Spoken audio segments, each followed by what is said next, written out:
আলেম হয়েছি, আমরা হাদিস শিখি, যে সমস্ত ওলামায়ে হযরত হাদিস বলেন, হাদিস শিখায়, হাদিস শোনান, কোরআন শিখে, কোরআন শিখায়, কোরআন শোনান, আমাদের মূল কিন্তু আল্লাহর রাসূল সাল্লাল্লাহু আলাইহি ওয়াসাল্লাম। আমরা কিন্তু তার আদর্শ মেনে চলার চেষ্টা করি। তাহলে আল্লাহর রাসূল সাল্লাল্লাহু আলাইহি ওয়াসাল্লাম যখন মদিনাতে এসে ইসলামী হুকুমত কায়েম করলেন, যারা সাহাবা ছিলেন তারা তো ঠিক ঠিক একেবারে আল্লাহর রাসূল যা বলেছেন তাই করেছে। কিন্তু কিছু লোক ছিল আল্লাহর রাসূলের কাছে এসে মুসাফা করত, সালাম দিত, সুন্দর করে কথা বলতো, আল্লাহর রাসূলের পিছনে চলে গেলেন তারা আবার আল্লাহর রাসূলের বিরুদ্ধে ষড়যন্ত্র করত। আছে না নাই? এদেরকে বলা হয় মুনাফিক। কি বলা হয়? মুনাফিক বলা হয়। যারা আল্লাহ রাসূলের সামনে এক কথা বলেছে, পিছনে গিয়ে আল্লাহ রাসূলকে হত্যা করার ষড়যন্ত্র পর্যন্ত করেছে, ইসলামী হুকুমত ধ্বংস করার জন্য চেষ্টা করেছে, এদের বলা হয় মুনাফিক। আমাদের সমাজে প্রত্যেকটা মহল্লায়, প্রত্যেকটা ইমাম সাহেবের এমন কিছু মুসল্লি থাকে, সামনে এসে সালাম দেয়া, মুসাফা করে, হাসি মুখে কথা বলে, এরপর চার দোকানে যায় আবার আলেমের বিরুদ্ধে ইচ্ছা মতো বিষোদ্গার করে, যেটা সে কখনো করে নাই। ঠিক কিনা বলেন?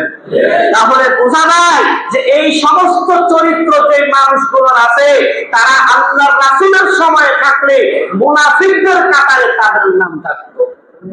আরো জোরে বলেন ঠিক কিনা? এইভাবে আমরা কখনো বললাম না পর্যন্ত জীবনে মানুষগুলো জানবে কিভাবে যে একজন আলেমের মর্যাদা কি, জানে না বিধায়ী তারা এই কাজগুলো করে। ঠিক কিনা বলেন? আমার বিশ্বাস এগুলো যারা জানবে যে একজন আলেমের মর্যাদা কি, সে কখনো একজন আলেমের বিরুদ্ধে বিষোদ্গার করতে পারে না, সে একজন আলেমের ভুল ধরার জন্য বসে থাকতে পারে না, সে একজন আলেমকে নিয়ে কখনো সমালোচনার ঝড় বহাইতে পারে না। ঠিক কিনা বলেন? এর চেয়েও বেশি কথা আছে, এর চেয়েও বেশি কথা আছে। প্রথম যে হাদিস শুনাইলাম, ওইখানে আল্লাহ রাসূল বলছেন, ফাদলুল আলিমি আলাল আবিদ কাফাদলিল কমারি লাইলাতাল বাদরি আলা সাইরিল কাওয়াকিব। আল্লাহ রাসূল বলছেন, আরে তোমরা কি জানো একজন আলেমের মর্যাদা কি? একজন আবেদের উপর, আবেদ মানে যে অনেক বেশি ইবাদত করে, সদা সর্বদা আল্লাহর ইবাদতে ব্যস্ত থাকে, তার নাম হচ্ছে আবেদ। আল্লাহ রাসূল বলছেন, এই আবেদের উপরে একজন আলেমের মর্যাদা জানো? পূর্ণিমার রাতে তারাগুলোর উপরে ওই পূর্ণিমার চাঁদের মর্যাদা যেমন বেশি, হাজার হাজার আবেদের উপরে একজন আলেমের মর্যাদা সেই রকম বেশি। সুবহানাল্লাহ।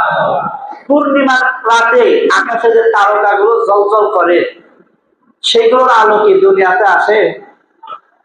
কথা বুঝে থাকলে বলেন, আলোগুলো আসে কিনা?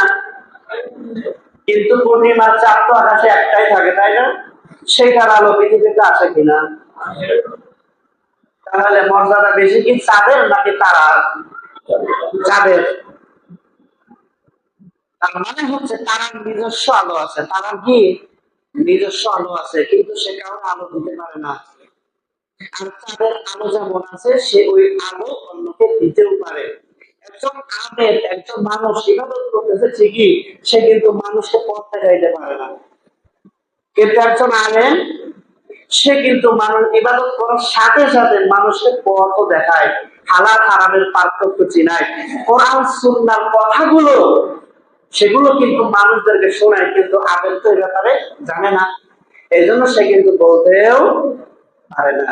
আরেক হাদিস আল্লাহ রাসূল বলেছেন, ওই যে আবু উমামা আল-বাহিলি রাদিয়াল্লাহু তাআলা আনহু যে হাদিস বললাম, সেখানে আল্লাহ রাসূল বলেছেন, ফাদলুল আলিমি আলাল আবিদ কাফাদলি আলা আদনাকুম। আল্লাহ রাসূল বলছেন যে একজন আলেমের মর্যাদা জানো? একজন আলেমের মর্যাদা হইল তোমাদের উপরে আমার যেমন মর্যাদা, একজন আলেমের মর্যাদা সাধারণ মানুষের উপরে এমন। সুবহানাল্লাহ। তাহলে এই মানুষগুলোর সাথে সে পরিচিত হোক, অপরিচিত হোক, মাদ্রাসার শিক্ষক হোক, সে রিক্সা চালায় খায়, সে যাই করুক না কেন, একজন আলেমের মর্যাদা আছে না নাই? তার সাথে খারাপ ব্যবহার করার উৎসাহ পাইলেন নাকি ভালো ব্যবহার করার উৎসাহ পাইলেন? তাহলে পরবর্তীতে কি করা হবে? তাদের সাথে ভালো আচরণ করব আমরা নাকি খারাপ আচরণ করব? ভালো আচরণ করবো। এই খারাপ আচরণ শুধু আলেম না, কারোরই কোনো খারাপ আলোচনা করার অনুমতি আল্লাহ তাআলা আপনাকেও দেন নাই, আমাকেও দেন নাই। তার মানে কি, মানুষের ভালো গুণগুলো আমাদেরকে সমাজে প্রচার করতে হবে। সে আলেম হোক আর না হোক, সে একজন রিক্সাওয়ালা হোক, সে একজন সবজিওয়ালা হোক, সে একজন মুসি হোক, তার ভালো গুণ আমরা মানুষের সামনে বলবো। সবাই বলে ইনশাআল্লাহ।